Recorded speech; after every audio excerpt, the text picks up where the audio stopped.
You are listening to the It's Your Time podcast, and I'm your host, Certified Life Coach Michelle Arnold Burke. In today's episode, I'm discussing work-life integration and mom guilt.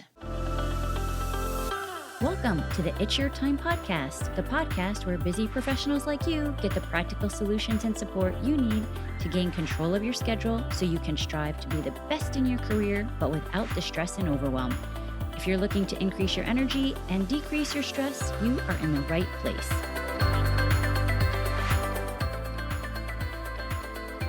Hello, hello, hello. Welcome back to the podcast, friends. I'm so happy that you are here. Thank you for taking the time. I know that your time is very precious, so I appreciate that you are here, and I have to share with you. I have been having so much fun over the past couple of weeks.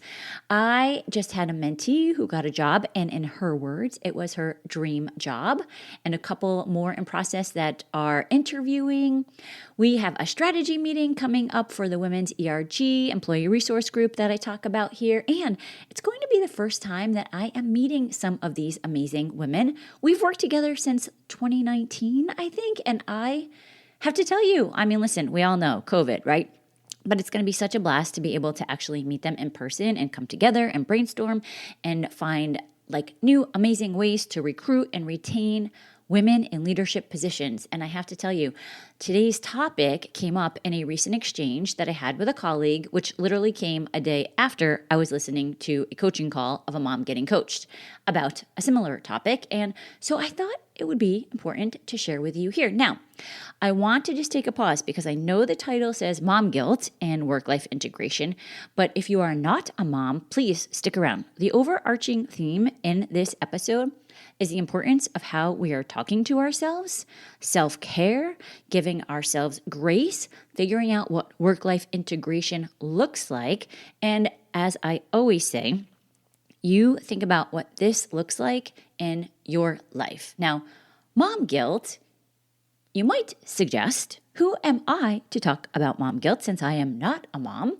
And to that, I will say two things. Number one, that might actually be the perfect reason why I should be here to coach you, because I do not have buy-in to the stories around limitations and feeling guilty about being a mom because I'm not, right? Now, listen, I have had to do my own work on not being a mom, and that's for an entirely different podcast, but I like to just keep it real, right? Because the important part of all of this is your ability to give yourself grace. And I am able to show you different areas that maybe you can consider different ideas and don't have to be so fully stuck on thinking it has to look a certain way. And I would also like to show as evidence, Your Honor, number two, as to why I can discuss this and not be a mom is pretty sure there are such things as male gynecologists out there, right? And they do not necessarily live the same life as the women that they help, but they still help women. And that is my goal here. So let's move on and get to some of the goodness, shall we? I have coached and have seen so many women be coached on the idea of mom guilt. So I want to just start with the foundational point of what is mom guilt. And it seems like it's just a fact, right? Like it's something every mom gets, which, side note, not true. Not everyone does. There are moms that don't take care of their kids at all and have no problem with it. Mom guilt is the internal dialogue that you have where you're telling yourself basically that you're not measuring up. And this is exactly what I want to say to the non-moms out there. We have often had the same conversation. Women are often telling themselves that we are not doing enough, not smart enough, not pretty enough, not making enough, not whatever that flavor is for you, right? And I have to be honest, it's not often that I have these conversations with men. In fact, I would have to say they probably more often look like, I'm not doing that effing thing they told me to do. So ladies, it's all of us. We need to have some grace. And for this example that I'm sharing with you today about the mom, it was a situation where she was traveling for work and trying to figure out, the kid thing. There was birthdays, family gatherings, and she thought if she changed her travels, that would have the mom guilt subside. To which, of course, I suggested, and I tell you here, reminding yourself that you are doing a great job will be the most helpful way that you help mom guilt. The idea of work-life balance is one that I quite honestly think makes being a mom in the professional world more of a challenge because balance really means an even distribution. And that is a farce. There is not always an even distribution in life, and we need to be able to give ourselves grace. And so I suggest that we work at finding work-life integration. And I will just say it's so fascinating because I'm going back and forth here on mom, not mom. And if you listen back to the recent podcast I had with Eliza Core, it almost was like a brain exploding kind of conversation at one point, because she was talking about how as a mom, she felt like she had to do so much more for work and kind of compensate, right? In air quotes. And I was like, are you kidding me? I feel like I have the same thought, not being a mom, that I should be doing more because I'm not a mom. So it truly is an activity that we need to be intentional about and reminding ourselves that we are doing a great job. And integration is a way that you can allow yourself to find what works for you in this particular season of life. So maybe you're just having kids and you need to adjust the way your days look for everyone. And I'm talking about setting priorities, right? That's what this is about. And I think it's great to set priorities on a daily schedule. Setting your priorities is what allows you to filter what you're going to say yes to, and probably more importantly, what you are going to say no to. Setting your priorities allows you to make a schedule. Setting priorities allows you to have focus on what needs to be done in order to move the needle in your life and in the direction of what you want to accomplish. And if you haven't already downloaded the free workbook, go to michelleburkecoaching.com/overwhelm. I have 3 simple steps in there for you to excel in your career without the stress and overwhelm so that you can do more of what you want. And I will tell you, the majority of the info is about the second part, without the overwhelm. Most folks here listening are already successful, high-achieving women, perfectionistic personalities, which I love, and I am, I would say, in recovery myself. But the truth is, being a perfectionist can lead you to burnout and exhaustion. And you know why? Because it's harder to deal with the things when they don't go as planned. And when things start to get a bit sideways, there can be added stress and overwhelm because you're used to controlling everything. And this can be anything in your life. And if we're going to keep with the idea of mom guilt, it might look like the kids aren't doing what you want. Or if you have a late day at work and things aren't going as you originally thought, here's an interesting thing to consider, because if you've been with me for a while, you know that I started this podcast as the Drink Less podcast, and I was helping women who just wanted to be able to have less wine. And most of the time, the wine drinking was used or is used as a way to relax at the end of the day. Or if we're talking about mom guilt, maybe mommy wine helps to relax and take the stress away from the kids. But then there's this layer of shame involved with it. And again, this is for anyone, with or without kids. I want you to think about this. The shame is not usually really from the wine. It seems like it in the moment because it's an easy thing to blame.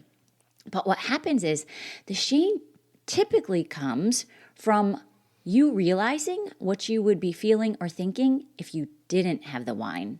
And quick side note, I'm saying wine here as the buffer, but the thing that quote unquote takes away or relaxes you, takes away the stress or the overwhelm or relaxes you, could also be, cookies or shopping, like anything that you use to avoid your life and then beat yourself up about it.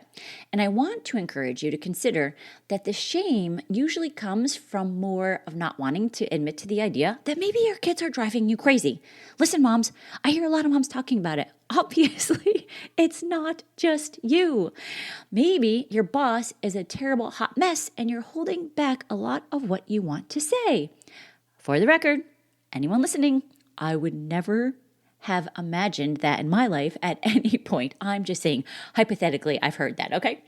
And maybe it looks like a relationship that you have is on the rocks. And then the cookies, the wine, whatever it is, are some great escapes for you. The thing is, this is going to bring me to the idea of the importance of self-care, because those great escapes, they might seem like they are in the moment, but it's just a quick fix. And then you have that layer of judgment on top of it. So it's not truly long-lasting self-care. Long-lasting self-care is where you give yourself grace, where you give yourself the option to be flexible, to really be intentional with what work-life integration looks like.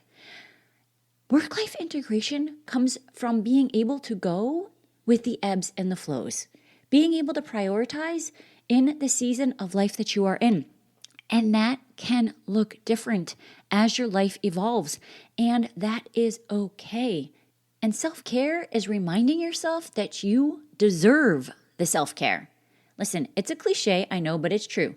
When you take care of yourself, you're able to give the best of you, not what's left of you. And self-care doesn't have to be some elaborate day at the spa. Now listen, it can, but it might be as simple as sitting in your car for 5 minutes before you head into the house and take a couple of deep breaths to disconnect the work energy and to embrace your intentions for the rest of the evening. It gets to look any way you want it to. So, as I wrap up here, I want to remind you some of the biggest takeaways. Work-life integration. Number one, it's what works for you in the moment. It's not based on what society tells you it should look like. And work-life integration is something that comes in all different forms for all different people at all different times. And guess what? That is okay. In fact, it's perfect. Number two, give yourself grace and flexibility in determining what that is for you. And number three, remind yourself daily, you are doing a great job.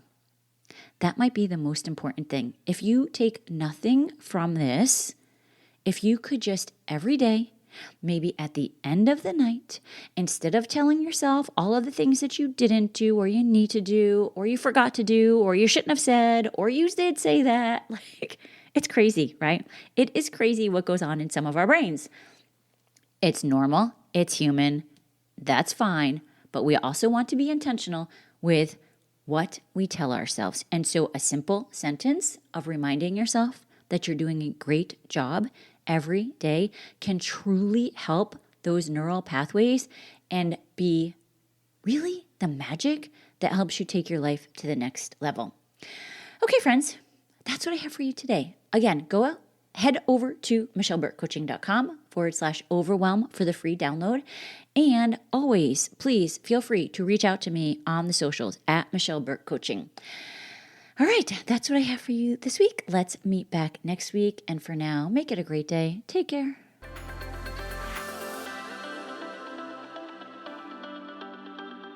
Did you know you can take this work to a deeper level with me one-on-one? Go to michelleburkecoaching.com and click on Get Started to begin.